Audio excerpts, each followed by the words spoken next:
स्वराज मराठीमध्ये आपलं स्वागत आहे। सर्वसामान्यांचा आवाज, निर्भीड, बेधडक, स्वराज मराठी।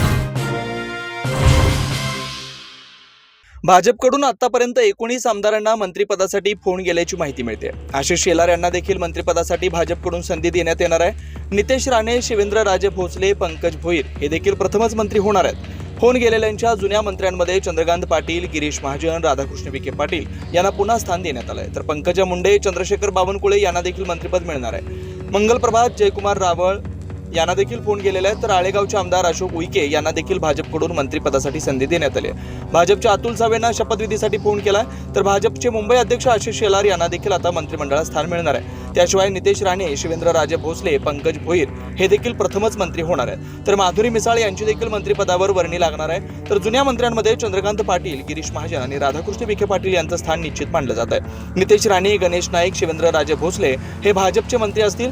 यासोबतच जयकुमार रावळ, पंकजा मुंडे आणि मंगल प्रभात लोढा यांनीही मंत्रिपदाची लॉटरी लागली। राधाकृष्ण विखे पाटील, गिरीश महाजन आणि चंद्रकांत पाटील हे देखील मंत्रिमंडळात कायम राहतील।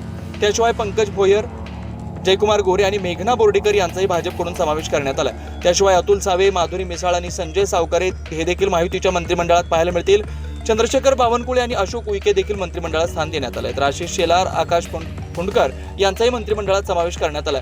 तेव्हा भाजपकडून आतापर्यंत 19 आमदारांना मंत्रिपदासाठी फोन केलेत। दुपारी 4च्या दरम्यान हा शपथविधी सोहळा पार पडणार आहे। शिंदखेडा मतदारसंघाचे आमदार जयकुमार रावळ हे सुद्धा मंत्रिपदाची शपथ घेणार आहेत। फडणवीसांसारख्या अभ्यासू नेत्यासोबत काम करण्याची संधी मिळाल्याचा आनंद आहे।